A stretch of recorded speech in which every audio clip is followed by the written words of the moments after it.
아니 일단 저 최근 이제 100세 시대를 넘어서 뭐 120세 세대다 뭐 이런 얘기를 하고 있는데 천천히 건강하게 나이 드는 법이 진짜 될 수만 있다면 누구나 다 바라는 일 아니겠습니까?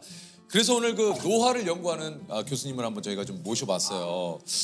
이게 이제 노년내과, 저도 사실 노년내과는 처음 들어보는데 이 노년내과가 뭡니까? 보통은 75세나 77세 정도 되시는 분 이상 분들, 보통 약은 10개 정도 이상을 드시고 계시고 어저께 제 외래 오셨던 분 같은 경우는 거의 30가지 정도 드시고 있고. 하루에?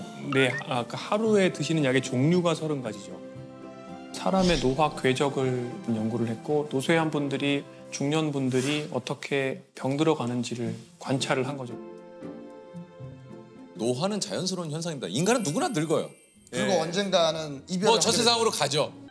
아니 이게 우리 몸에서 노화의 신호를 가장 빨리 느끼는 데가 어딜까요? 일단 우리가 눈에 보이는 건 얼굴이기 때문에 이게 얼굴에서 보이는 노화가 제일 빠르잖아요. 뭐 주름이라든가 피부의 늘어짐 뭐 이런 거죠.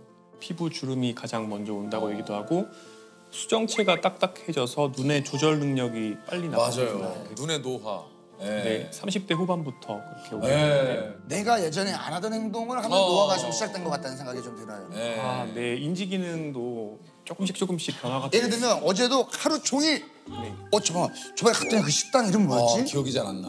기억이 안 나요. 맞아, 기억이 안 나. 인지 기능을 측정을 실제로 해보면 20대 중반부터 조금씩 인지 기능이 떨어지긴 하고요. 그리고 사람의 신체 기능 중에서 순발력, 그러니까 100m 달리기 기록 이런 것들은 20대부터 떨어지기 시작해요. 아니 최근에 보니까 그 이제 노화가 이 인간의 생애로 봤을 때 34살, 그다음에 60세, 그다음에 78세에 급격하게 진행이 된다. 이거 맞습니까? 네, 3번의 파도가 있습니다. 실제 그렇구나. 우리 피 속에 있는 굉장히 다양한 단백질들이 어떤 식으로 발현되는지를 사람들에서 보는데요. 근데 30대 중반부터는 체중이 늘고 그리고 대사질환이 생기는 방향의 단백질이 발현이 된다고 하면 60대부터는 심혈관계 질환이 생기는 방향, 그리고 78세 정도가 되면 그때부터는 인지 기능이 많이 떨어지는 것과 관련되고 또 노화로 인해서 체중이 빠지는 이런 유전자들이 발현이 많아집니다. 청년기 후반과 중년기에는 그때는 조금 살을 빼주고 대사 과잉을 줄여주는 거죠.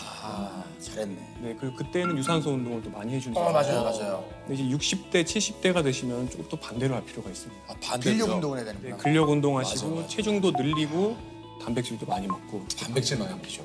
네. 아니 우리 몸에서 좀 영원히 늙지 않는 신체 부위도 있습니까? 그게 실은 암세포가 영원히 늙지 않죠.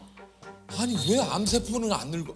암세포에는 텔로머레이즈라는 또 효소가 있어서 텔로미어가 짧아지지 않고 무한히 복제될 수 있습니다. 걔야말로 빨리 죽어야 되는 애들 아니에요? 네, 그렇기 때문에 죽지 못하고 한마디로 세포가 미친 건데요. 고장이 나서 무한 증식을 할 수 있는 능력을 획득한 것입니다. 참 좀 최근에 그 기사를 봤는데 이제 30, 40대들의 노화 속도가 좀 빨라지고 있다. 이게 이제 사실 의료 기술이 발달을 하면서 기대 수명보다 더 늘어난 거 아닌가 이런 생각이 좀 드는데 오히려 어떻게 30, 40대 노화 속도가 더 빨라지고 있다는 건 뭡니까 이게? 사람이 노화 속도를 결정하는 가장 큰 4가지를 들자면 운동 역량, 술, 담배 먹기. 첫 번째로 사람들의 식습관이 나빠졌다. 가공식품, 초가공식품을 먹고 또 동물성 지방을 많이 먹고 당분을 많이 먹는다. 두 번째로 신체 활동을 예전처럼 하지 않는다. 젊은 사람들에서 남성은 비만이 50%예요.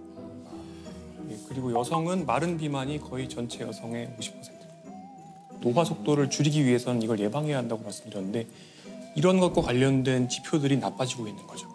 그러니까 평균 수명은 증가됐어요. 조금씩.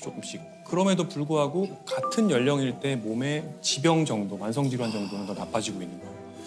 여러 가지 몸에 이상이 나타나는데도 의료기술이 발달하고 약들이 이제 뭐 계속해서 좋은 약들이 나오다 보니까 병을 가진 상태로 이제 기대 수명을 쭉 채우는 이런 상황이 되는군요. 옛날에는 생로병사라고 했어요. 예, 맞아요. 근데 지금은 생로병, 그리고 이 병이 굉장히 길어지면서 병의 개수가 병 되면서 그다음에 노쇠가 옵니다. 노쇠가 오고 그럼 기능이 떨어지고 간병인이 필요해지고 요양병원 가고 요양원 가고 이 기간이 쭉 늘어나서 10년, 15년 되는 거죠. 그래서 노쇠 다음에 돌봄 요구 그리고 사망이 됩니다. 그러니까 그 기간 뒤쪽 병사가 쫙 늘어난 겁니다. 생로병사였는데 생로병. 네. 아 오늘 교수님 너무 뼈를 때리셨어요. 네, 실은 그래서 젊은 분들이 일찍부터 만성 질환을 앓게 되는 문제는 이 병의 기간을 더 늘릴 수 있다는 거죠. 젊은 세대들이 요즘 좀 빨리 늙는다 이런 얘기들을 또 지금 교수님이 해주셨는데 이게 여러 가지 좀 노화를 가속시키는 환경에 우리가 노출이 돼 있기 때문 아닐까요? 노화 속도에 크게 영향을 주는 게 다시 말씀드리면 운동 역량, 술, 담배가 있고요. 그리고 스트레스가 있고요. 수면이 있습니다. 근데 이렇게 스트레스를 얘기하셨는데 네. 예를 들면 스트레스가 쌓이잖아요. 그럼 저는 가볍게 맥주 한 잔 쫙 하면 스트레스가 풀리거든요. 그렇죠. 이게 술은 정말 한 잔까지만 먹을 수 있다면 그걸 자기가 통제할 수 있다면 정말 좋은 스트레스 또는 이완의 수단이기도 한데요. 저는 한 잔만 먹을 능력이 없습니다. 네. 그래서 웬만하면 아예 먹지를 않는 편입니다. 그러면 맥주 마시고 해소하는 게 낫습니까? 아니면은 맥주가 몸에 안 좋으니 스트레스를 받는 게 낫습니까? 아 그런데 이제 많은 분들께서 저한테 건강하게 사는 생활 습관이 결국에는 나에게 스트레스를 주지 않을까 그렇지. 이런 우려를 많이 하시는데 난 저렇게 못 살아 이렇게 많이 네, 하시잖아요. 그런데 우리가 즐겁다고 생각하는 것들은 사실 대부분 스트레스입니다. 예를 들어서 술을 좋아하시는 분들의 혈액을 채취해 보면 스트레스 호르몬이 더 올라가 있습니다.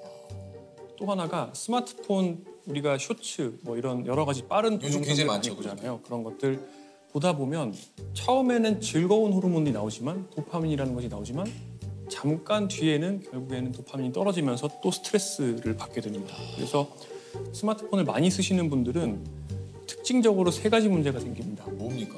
우울, 불안, 수면 장애. 만성 스트레스에서 생기는 세 가지 특징이 우울, 불안, 수면 장애거든요. 스마트폰은 결국에 즐거움이 아니라 스트레스인 거예요. 사람들이 옛날에는 책을 보았고 그 이후에는 2시간짜리 영화를 보다가 15분짜리 유튜브를 보다가 지금은 1, 2분짜리 쇼폼을 봅니다. 점점 집중력이 짧아지는 것인데요. 이런 상황이 되다 보면 ADHD가 아닌 분들도 마치 ADHD의 두뇌를 가진 것처럼 점점 집중력이 나빠지게 됩니다. 교수님 그렇다면 지금 가장 중요한 건 그겁니다. 그래서 어떻게 노화를 좀 늦출 수 그렇죠. 있느냐. 네. 이게 좀 중요한데 이게 뭡니까? 어떻게 하면 좀 노화를 늦출 수 있나요? 네, 많은 분들께서는 지금 당장 약을 딱 하나 먹으면 그렇지. 네, 10년 정도 그게 좋지. 바로 그래서 저희가 이걸 개발했습니다. 네, 이게 최고죠. 사실 그런 방법은 아직까지는 없고요. 없습니까? 네, 연구는 하고 있죠. 연구는 하고 있고 두 가지가 있습니다. 예. 노화 속도를 느리게 만드는 그러니까 사람의 삶을 가늘고 길게 뽑는 방법이 있고요. 약 중에 두 번째는 시간을 되돌리는 거죠. 영노화라고 합니다. 영노화. 브라이언 존슨이 그런 여러 가지 25억짜리 시스템을 가지고 만든 본인의 노화 속도 저감이 대략 한 4분의 1 정도는 된다고 보시면 됩니다. 4분의 1 정도. 네, 4분의 1 정도 느리게 만든 거예요. 근데 이 정도를 만드는데 사실은 조금 전에 말씀드렸던 경박단소한 식사 그리고 꾸준한 운동 그다음에 술, 담배 안 하기 이 정도면은 거의 대부분이 가능합니다. 아, 그러니까 브라이언 존슨이 지금 뭐 25억에서 뭐 얼마인지 모르겠지만 그 정도 쓰지만 우리가 식사량 조절, 운동하고 네. 잘 자고 이것만으로도 충분히 25억, 30억의 효과를 낼 수도 있다. 생활 습관이 실제로 가장 강력한 항노화 물질인 거죠. 아, 이게 또 있네요. 아니 어쨌든 지금 저희가 생활 습관만 바꿔도 우리가 좀 건강하게 늙을 수 있다라고 얘기하셨는데 결국은 이게 이제 그 당 지수가 낮은 이런 식품들이라든가 이런 거를 좀 섭취를 해야 돼. 이 당이 굉장히 노화와 좀 밀접한 관련이 있는 거죠. 네. 평생 동안 내 췌장에서 나온 또는 내가 투여받은 인슐린의 총량이 거의 나의 생물학적인 노화 정도랑 어느 정도 비례한다고 볼 수도 있습니다. 그런 탄수화물의 과잉이나 또는 단순당, 정제국물 이런 것들에 계속 노출되면은 계속 노화 속도가 빨라지는 것이죠. 아, 우리가 아는데도 참 주변에 너무 맛있는 게 많아요. 그 빵 요즘 또 맛있는 빵도 얼마나 많습니까? 거기다가 또 뭐 음료수들도 그렇고 뭐 주스 뭐 그러니까 내가 좋아하는 거하고 하나둘씩 이별해야 돼요. 그렇죠. 어쩔 수 없어. 내 걸 내줘야 조금 주지. 아, 야, 근데 요즘에 뭐 그런 얘기 있잖아요. 그러니까 음료수인데 뭐 제로 음료수. 그게 그 어릴 때보다 엄청 많이 나왔더라고요. 우리가 어렸을 때 맛을 봤던 음료수들이 대부분 제로가 많이 나오는데 선생님은 그거에 대해서는 좀 어떻게 생각을 하시는지? 네. 기본적으로 제로 음료를 드시는 거는 대사적인 측면 또는 노화적인 측면에서는 당연히 설탕이 들어있는 음료수보다 훨씬 안전합니다. 네, 그렇긴 하지만 제로 음료를 먹으면 그러면 살찐 사람이 살이 빠지느냐? 그거는 그렇지는 않다고 되어 있습니다. 근데 그게 왜 그럴지에 대해서 생각을 해보면 이제 두 가지가 있는데 하나는 제로 음료를 우리가 마셔도 단맛을 머릿속에서 느끼잖아요. 그러면은 그 단맛 때문에 반사적으로 인슐린이 조금 분비가 될 가능성이 있습니다. 네, 신기하네. 그때 혈당이 살짝 떨어지면서 식욕이 증가될 가능성이 있고요. 두 번째는 내 입맛이 단맛에 적응이 돼 있는 상태로 살다 보면 결국에는 다른 음식도 더 달게 먹게 된다는 건데 그렇기 때문에 제로 음료를 드시는 것도 좋지만 그러니까 설탕 음료보다는 제로가 낫고 그보다는 물이 훨씬 좋다. 물이 훨씬 낫다. 네, 그렇게 말씀드립니다. 가장 안 좋은 음식들이 단순당과 정제 곡물이라고 제가 항상 말씀드립니다. 더 나쁜 것은 그런 것들을 액체로 먹는 것이죠. 콜라나 사이다 그리고 주스와 같은 것들은 굉장히 빠르게 혈당을 올리는데 당 지수가 거의 100이라고 하는데요. 이 말은 무슨 뜻이냐면 거의 포도당을 물에 타서 먹는 것과 같은 속도로 혈당을 올린다는 의미입니다. 많은 분들이 건강상의 이익을 얻기 위해서 선식, 그러니까 탄수화물을 갈아서 물에 타먹는 것이죠. 그리고 디톡스 주스 같은 걸 드시기도 하는데 이런 것들도 굉장히 빠르게 혈당을 올리는 정제 탄수화물이라고 그대로 이해할 수 있습니다. 이런 음식들은 우리 몸에 인슐린이 굉장히 많이 분비되게 만들고요. 여러 가지 노화의 억셀러레이터들을 더 빠르게 작동하도록 만듭니다. 아니 실제 그럼 교수님의 식단은 좀 어떻습니까? 어떤 걸 좀 많이 드세요? 저의 식단은 기본적으로 렌틸콩을 저는 굉장히 좋아해요. 렌틸콩. 네, 그리고 채소, 견과류, 블루베리, 현미, 귀리. 다 뭐 귀한 음식들이네요. 이제 뭐 귀리도. 교수님은 몇 살까지 살고 궁금해서. 네, 저는 100살까지는 살고 싶은데요. 근데 사실은 시간보다는 그 질이. 죽는 날까지, 저는 죽는 전날까지 환자를 볼 수 있을 정도의 기능이 되었으면 좋겠어요. 그러니까, 그거 진짜 중요하죠. 네. 아니 근데 가끔 또 이제 그런 거 있어요. 이제 이런 얘기를 나 사실 그 방송 보면서 교수님하고 얘기를 했는데 방송하면서 교수님이 이런 얘기를 하시더라고요. 야 세상에 이런 일이 안 봤냐? 거기 하루에 믹스 커피 10잔씩 드시고 라면만 쭉 드셔도 야 100세 뭐 120까지 사셔. 이런 건 어떻게 되는 겁니까? 맞습니다. 제가 이 말씀을 드리면 꼭 반례를 제시하면서 뭐 워런 버핏은 콜라를 매일 먹는 네. 60대. 그리고 뭐 어떤 어르신은 80세까지도 지금까지도 담배 빡빡 피신다. 그죠. 일단은 건강에는 요행이 없습니다. 제가 그런 분들한테 드리고 싶은 답변은 그러면 직장도 그만두시고 매일 복권을 사십시오. 복권 당첨될 가능성 굉장히 낮잖아요. 그러니까 그런 마인드로 살고 싶으신 거죠. 술, 담배 다 하고 운동 안 하고 비만해지면서 막 초가공 식품 먹고 이렇게 하면 결국에는 한 60대 정도가 되면 이미 만성 질환이 많아지게 되고 근데 문제는 사람은 어떤 쾌락에 적응하는 특성이 있어요. 그러니까 굉장히 많은 쾌락을 즐긴다 하더라도 그게 디폴트, 기본값이 되어버리기 때문에 거기서부터 더 많은 양의 쾌락으로 계속 나아가지 못하면은 결국에는 쾌락이 전혀 없었을 때랑 비슷한 정도, 그러니까 그냥 기본값으로 돌아오는 겁니다. 다시 내가 느끼는 정도는요. 그러다 보니까 이걸 증가시키는 방향으로 할 수 있는 걸 다 해도 만족을 못해요. 이게 투자를 하는 것과 비슷해요. 우리가 저금을 하잖아요. IRP 계좌에 돈도 집어넣고 또 투자도 사람들 요새 특히 젊은 분들 투자에 굉장히 관심 많으시잖아요. 자산 포트폴리오 관리가 제대로 안 되면은 어떻게 보면 좀 경제적으로 어려운 노후가 될 수 있고 건강 포트폴리오 관리가 되어 있지 않으면 굉장히 긴 기간을 유병장수 그리고 돌봄이 필요한 기간을 보내게 될 수밖에 없습니다. 맞습니다. 뭐 결국은 이제 본인이 선택하고 본인이 책임져야 되기 때문에 이건 또 어떻게 살지에 대해서는 또 본인이 잘 생각을 또 해보시는 게 좋을 것 같아요. 아니 이게 좀 그 노화에 관심이 굉장히 또 뭐 많은 분들이 또 계신 만큼 이게 속설도 정말 많은데 요걸 한번 교수님께 하나씩 한번 여쭤볼게요. 네. 네, 속살.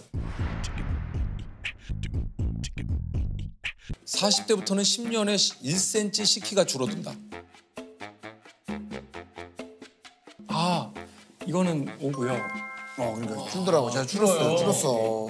약간 세모일 수도 있지만 어쨌든 5에 가깝습니다. 왜냐하면 인구 평균으로는 그 정도가 줄어들지만 더 빨리 줄어드는 사람도 있고 더 천천히 줄어드는 사람도 있는데 근데 더 빨리 줄어드는 사람들은 보통은 뼈 밀도도 나쁘고 조금 더 자세도 안 좋거나 근육량도 적거나 좀 더 빨리 노쇠해질 가능성이 있어요. 자, 다음입니다.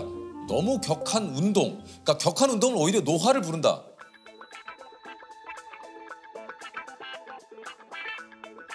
어떻습니까? X입니다. 아닙니까?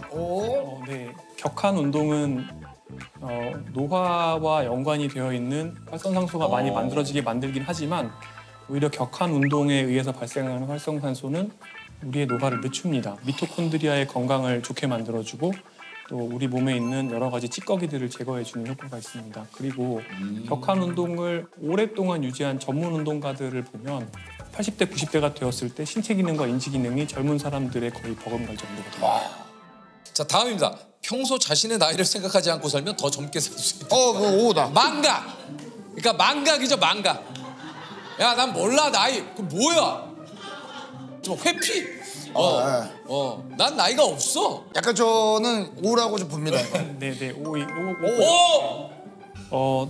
비슷한 디자인으로 연구를 했던 적이 있는데 네네. 요양원에 계시는 어르신들을 과거의 환경으로 꾸며놓으니까 그분들의 행동이나 인지 기능이나 이런 것들이 개선되었다라는 연구가 있어요. 그런 연구가 있고 그래서 어떻게 보면 내가 나이가 들었다라고 생각을 하고 거기에 매몰되어 있는 것 자체가 좋지는 않죠. 요거 어떻습니까? 외로움을 잘 느끼는 사람이 더 빨리 늙는다. 그것도 사실입니다. O입니다. 왜냐하면 이건 여러 가지 연구 결과가 있는데 최근에 어떤 얘기를 제가 신문기사에서 봤냐면 외로움을 심하게 느끼는 것은 담배 하나 피는 정도의 가속노화 효과가 있다라고 하는데 사회관계망 정도가 실제로 생물학적 노화 속도랑 관련이 있다는 연구들이 있습니다. 그렇군요. 약간 노년내과라 가면 또 그런 얘기도 많이 하신다고 그래요. 영양제 뭐 먹으면 되냐고. 네. 어딜 네. 가도 그걸 꼭 물어보시더라고요. 그렇죠. 저도 안 그래도 끝나고 여쭤보려고 했어요. 정말요? 네. 사실 영양제로 판매되는 것들 중에 노화를 좋게 만들 수 있는 것은 아직까지는 알려진 거 없습니다. 그러면은 교수님은 어떤 거 좀 챙겨 드세요? 그냥 보통 이렇게 다 물어보죠. 네. 아니 뭐 그러면은 교수님은 뭐 드세요? 네, 뭐 드세요? 아니 뭐 드시는 거 있을 거 아니에요? 예. 네, 저는 먹는 게 없습니다. 없어요? 비타민 C. 네, 먹지 않습니다. 진짜요? 네, 그러면 어떤 거 식사만? 귀리, 귀리, 렌틸콩. 그런 것들 다. 네, 제가 블루베리랑 견과류는 먹습니다.